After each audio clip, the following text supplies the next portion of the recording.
All right, here we are back in the Q&A with our guests, Doan Bui and SOPHIA TERAZAWA. This is where we can really let our hair down. You know, I mean, part of the problem with doing a podcast and a radio show is that we have certain kinds of legal obligations, things we can't do, things we can't say, music we can't play on the podcast and so on. But, you know, now we don't have any of those kinds of restrictions. I am just delighted to be here with both of our guests. And since we have Doan calling all the way from Paris, and at this time, I think it's like very early in the morning in Paris, I'm very grateful to Doan for joining us. I brought out my bottle of, one of my bottles of French cognac just to share. Now, I want to start with the most important question for me, which is that as a Vietnamese American, you know, I grew up with cognac, Hennessy, Remy Martin in particular. If you're Vietnamese, you know, you go to a Vietnamese wedding banquet, you always had to have one of these bottles of Hennessy or Remy Martin. But the really startling thing for me going to Paris was to discover that I don't think the French drink Hennessy or Remy Martin. I never saw those bottles on display in any of the typical wine shops that I would go into. But there was so much greater variety. So this is a question for Doan. Do the French drink Hennessy and Remy Martin, or Yeah, is it they do. weird They do. American? They do. NSC would be very mad if they listen. They heard that no, they do, but they also drink Armagnac, for example. Not only cognac, but also Armagnac. No, but the particular brands of Remy The Martin. brand, no, the brand they do drink NSC, of course. NSC, it's a very famous brand, but there is a lot of variety. You're right. When you go to a wine shop, maybe because you went to those very posh wine shop, so they have those very small brands with the whole story behind, behind the brand, the castle and everything. So it must be because of that you didn't see NC.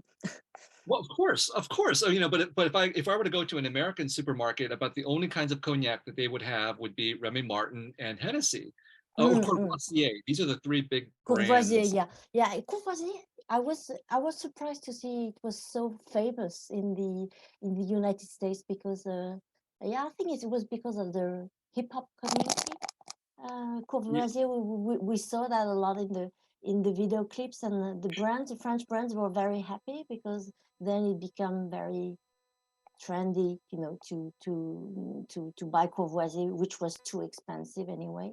So actually, the French brands, they were very grateful with the hip hop community adopting Courvoisier and putting Courvoisier into their songs. yes. In fact, I grew up watching a show called Saturday Night Live, and there was one particular segment or character who would only drink Courvoisier. So the American mainstream. This is a bottle of Camus cognac, and what happened was that in my novel The Sympathizer, there was a scene where I talked about Camus and cognac, and then one of the people who works for this company, read the novel and sent me a bottle of Camus cognac. I So didn't even know it existed, Camus Cognac. So it's I had no idea, and it's actually pretty good, and it's free for me, so that makes it even better. All right, Sophia, thank you for being here with us as well. I hope you weren't too embarrassed by the questions. I went for those of you who are in the audience. Honestly, I went off script. We have questions prepared in advance, which are great, but I also like to just go with the flow. And we had this really good conversation going on, and of course, when people get like really emotional and into it, I'm like, oh, let's talk about that. So I hope I didn't go too far in the questions there. No, not at all. I really appreciate the space, and I think I was just overwhelmed with knowing who was present and feeling a lot of that in the room. And I left my brain for a while, and I just went to my heart. Well, good. I'm someone who was raised thinking only about his brain and through his brain, and so it's been a huge effort to feel my heart and to let it emerge and express itself. So I know it's actually very, very difficult to do that, and I'm not kidding when I say courageous, because who likes to like rip their heart out and show it to the world? Okay, we have questions from the audience. Thank you so much for putting them into the Q&A. Please keep putting them in there. Our first question is for Doan from Charlotte. She's talking about Chinatown, about the actual Chinatown, and asking about tourism. You know, we've heard a lot about how tourism has become increasingly negative because there's simply too many tourists in certain parts of the world, especially, you know, Western Europe, for example. Has that impacted? I mean, I know it's impacted Paris, but has that impacted Chinatown, for example, in terms of having too many tourists there? No, because Chinatown has never been that, it was not a tourist spot. So they are trying to, they would like our French Chinatown to be like the Chinatown of San Francisco and to become a spot for tourists, but it never works. So finally, the people who go to the 13th arrondissement, it's mainly people who wants to buy Asian food. But when you are a tourist and you go to Paris, you go to the Eiffel Tower, to the Louvre, and so on, and there are majority of tourists, they don't even see what the 13th arrondissement looks like, because, you know, it's all those high-rise buildings, and it's not the image that you have of the romantic Paris with, you know, the Seine and so on. So I guess maybe the tourists would be shocked, you know, to be in that part of Paris with all those buildings. Yeah, and I think it's actually kind of great because in San Francisco Chinatown or Los Angeles Chinatown, you have dragons and lanterns. I mean, all this kind of stuff that's supposed to evoke Chinese culture and so on. There's a very deliberate effort to market the chinoiserie to the tourists and so on. In Paris Chinatown, I think there's very little effort in doing that, which actually I find kind of refreshing. All right, so we have a question for Sophia. Has there, from an anonymous, so fittingly for your Anon book, Better has, not be my ex. My what? ex is here. I'm teasing.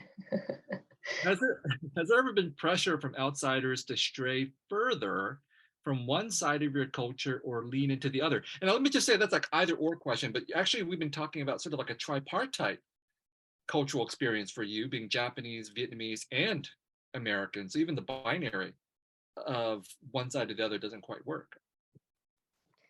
Oh gosh. Yes and no. I think it depends on who my audience is and what situations I find myself in. I find it to be really interesting in my relationship with being an American. And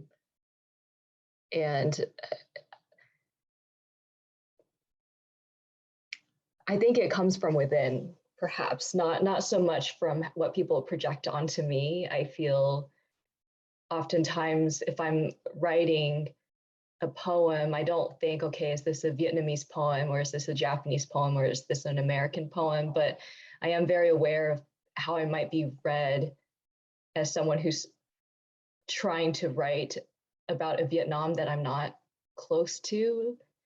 And I've come up against situations, especially in intimate relationships, where it's like people pick and choose, I find, what is useful when interacting with me and my history.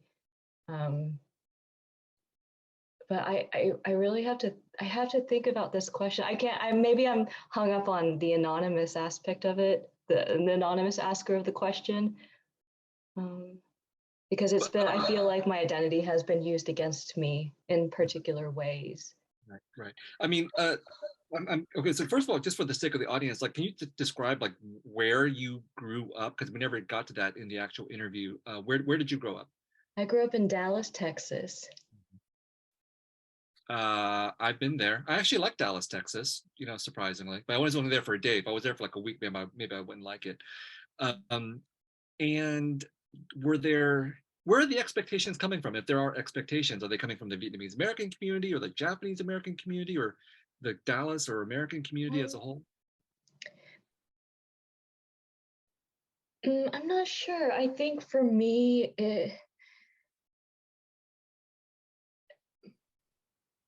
I'm sorry, I'm having a hard time answering this question. I think it's because I have a hard time thinking about what my community is or what allegiance or what ways I've been a traitor, I think, to different parts of my community. So when I speak against, Japanese imperialism, I'm a traitor against my father. And then when I don't speak Vietnamese, I'm a traitor against my mother. I think I feel it most acutely with family members growing up.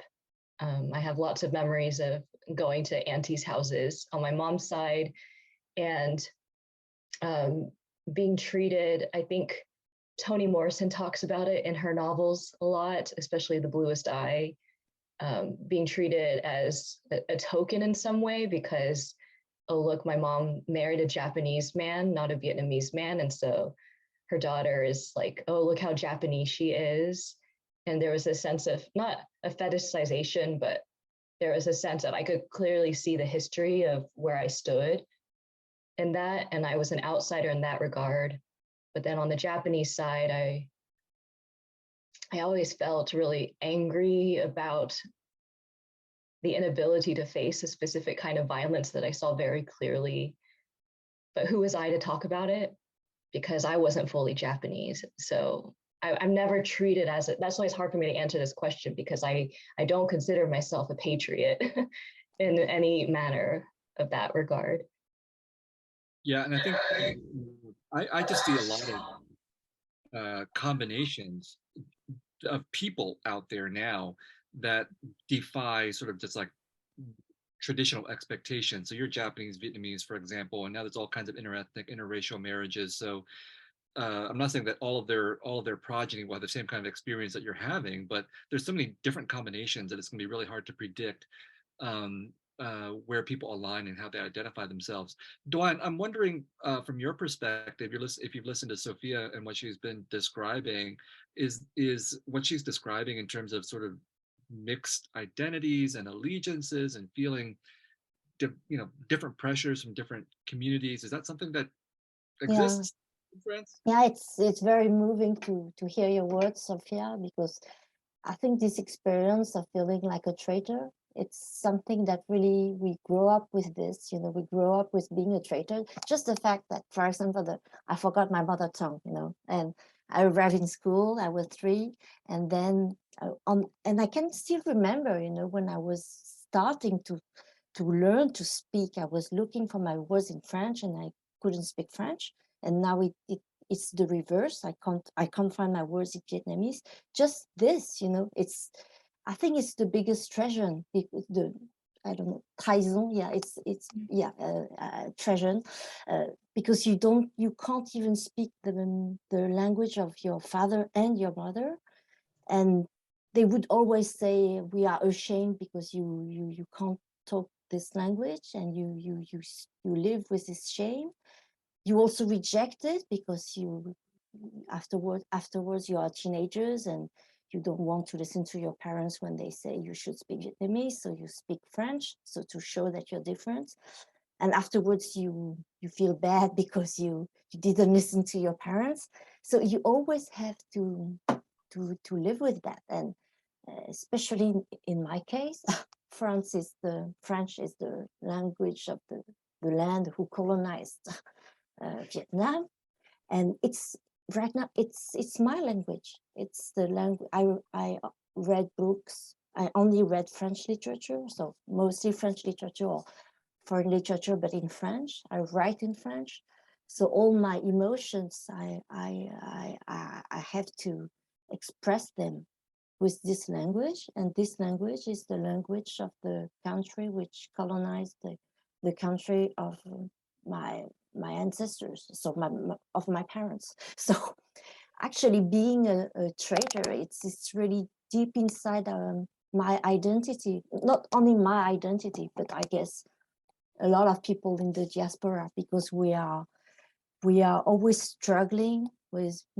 wanting to merge into the American society for you, French society for me, who wants to be like to me it was like being this perfect French, but it's like chasing a ghost, it's like chasing an illusion, and afterwards you know that you will never be like a white person.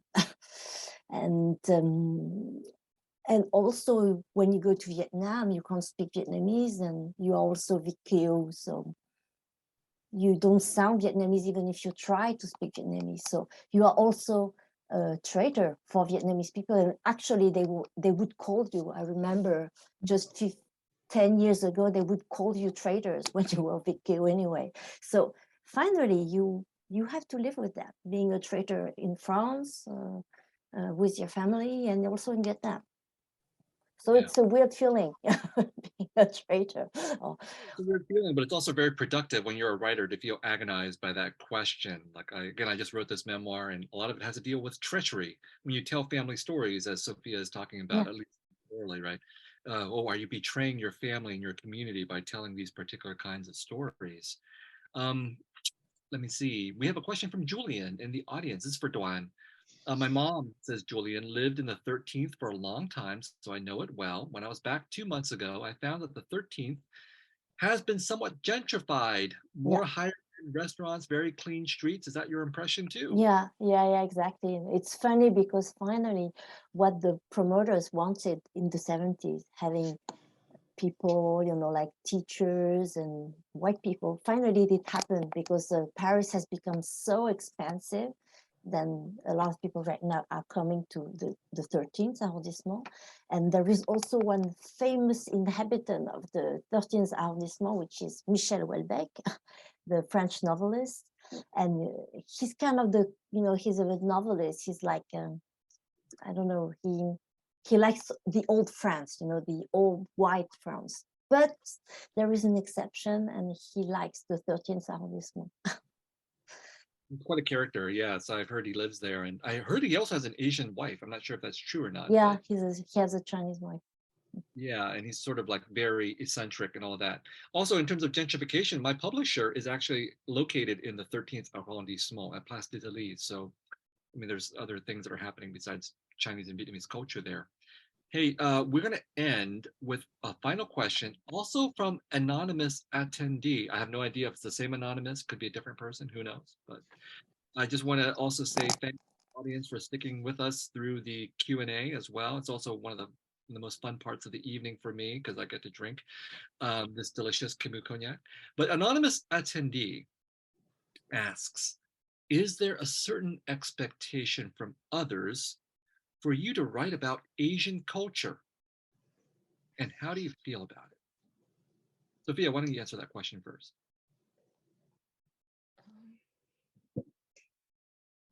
I'm just noticing how I'm responding to the questions, and I feel, would it be all right if I rewrite the question? And this is not, I'm not offending anonymous here.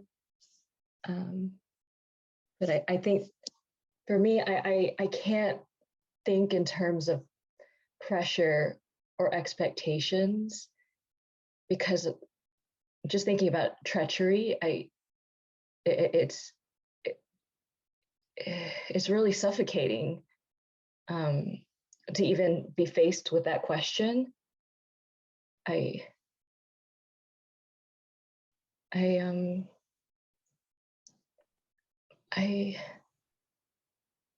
recognize where that question's coming from, but for me, I refuse to engage with it. I'm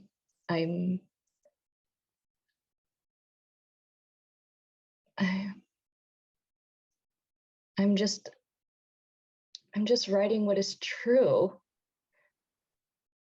I'm writing what is true, and I'm writing what needs to be said.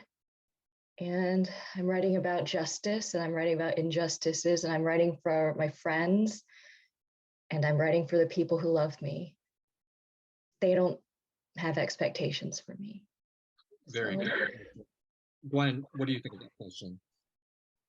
Yeah, I think it's true that there are a lot of expectations when you're a writer and you have this space.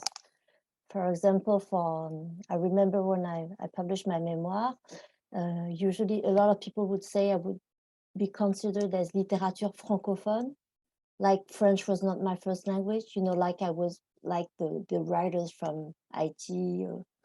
It was weird because people whose first language was not French. So they would expect for you to be in a certain type of writer, but actually it's not possible, and you shouldn't, and I can't do that anyway, because I'm not writing to meet those expectations. I'm writing because I feel that some stories were not heard, and there are some silence that should be broken. And I think that's why we write. We write because we are chasing ghosts, because we want to give a life to the people who disappeared, who died, who left, and it's like, yeah, it's like chasing ghosts, and it's the most important for us. We don't. I don't think there is something else. So actually, the expectation, you just see them when you publish your books and you do the promotion tour. Then you can see the expectations. But actually, you can always have a conversation, with the people, and to explain that sometimes their expectation will not be exactly like the way you are, but it's everything that happens after the book is published, and it's not during the writing process, because during the writing process you are fucking alone anyway, so you struggle with yourself, and yeah, you don't have much choice anyway. For the audience out there, I think the takeaway is writing is hard. Writing is hard before you get published, writing is hard when you get published, writing is hard after you get published, because there are all these expectations for yourself, from your family, from your community, from your audience, whoever that happens to be. So yeah, I think that's why this question causes a lot of complications, but it's a valid question too, because I think a lot of us do think about, who are we writing for? Who are we writing about? Do we owe obligations to a certain community, whoever that happens to be, Asian or otherwise? A question that produces a lot of torment. Hey, audience, so glad you could join us. And especially thank you to Sophia and to Doan for being with us. And Doan especially, it must be like, I don't know what time, it's like early, very early in the morning out there. 4:30 a.m. We will see you hopefully this coming summer when I'm back in Paris, one of my favorite places. TJ Puzzle, take us out.